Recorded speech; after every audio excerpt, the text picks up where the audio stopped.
Hello বন্ধুরা, আপনারা কেমন আছেন? আপনারা নিশ্চয়ই খুব ভালো আছেন, আমিও ভালো আছি। আর দেখুন এদিকে আমরা কি কাজ করছি, সবাই চলুন দেখিয়ে দিই সবাইকে। এখানে দেখুন মা আর দিদি ডাটা বানাচ্ছে। মা কি ডাটা বানাচ্ছেন গো? কুমড়া ডাটা চচ্চড়ি হবে। কুমড়া ডাটা বানাচ্ছে মা। দেখুন এটা আলু আর বেগুন দিয়ে চচ্চড়ি হবে। এটা কুমড়ো ডাটা আলু বেগুন দিয়ে চচ্চড়ি খেতে দারুণ লাগে। আর এখানে দিদি কুমড়োর শাকগুলো বেছে দিচ্ছে, তাড়াতাড়ি হয়ে যাবে, তার জন্য দুজনে বানিয়ে নিচ্ছে মা আর দিদি। আর আজকে কদিন পরে রোদ দিয়েছে দেখুন, তার জন্য বাবুর কাপড়গুলো সব এখানে তারে মেলে দিয়েছে শুকাবার জন্যে। আর এখানে জিরে ধনে বের করেছি, এটা গুঁড়ো করা হবে মিক্সিতে।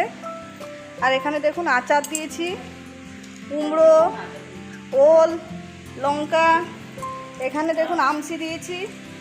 আর এদিকে রান্না বসিয়ে দিয়েছি, এদিকে আলু টমেটো পোস্ত রান্না করব চাপিয়েছি। আর এদিকে দেখুন ঝিঙে আলুর তরকারি হয়ে গেছে, এদিকে ডাল হয়ে গেছে, এদিকে ভাত হচ্ছে।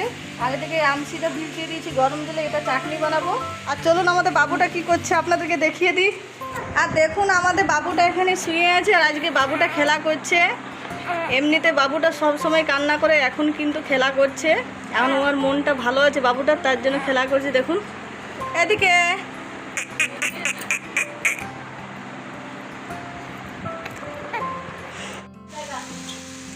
আর এদিকে দেখুন কুমড়ো ডাঁটা চচ্চড়ি রান্না হয়ে গেল। সব কিছু আগেই রান্না হয়ে গেছে, এটা সবকে লাস্টে রান্না করলাম। এবারে নামিয়ে নেব। এবারে চচ্চড়িটা ঢেলে নিচ্ছি একটা থালার মধ্যে। এবারে চলুন দেখিয়ে দিই রান্নাগুলো সব আপনাদেরকে। চচ্চড়ি তো হয়ে গেল, এখানে কুমড়ো ডাঁটা আলু বেগুন দিয়ে। এখানে ডাল বানিয়েছি, আইরের ডাল। আর এখানে বানিয়েছি দেখুন টমেটো আলু পোস্ত। আর ঝিঙের তরকারি তো আপনাদেরকে আগে দেখিয়ে দিয়েছি। আর এখানে বানিয়েছি এখানে আমসির চাটনি। আর ভাতটা এখানে নামিয়েছি দেখুন, মার ঝোড়াতে দিয়েছি, ভাতটা এই মাত্র নামালাম। সব কিছু তো রান্না আপনাদের সঙ্গে শেয়ার করে নিলাম। এবারে চলুন আপনাদেরকে দেখাবো দুটো ছেলে কি করছে। আর চলুন আপনাদেরকে দেখায় দুটো ছেলে কি করছে।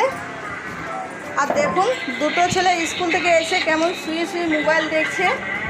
আর এই দুটো ছেলে খুবই মোবাইল দেখে। আপনাদের ছেলে কি এরকম মোবাইল দেখে? কমেন্টে নিশ্চয়ই জানাবেন।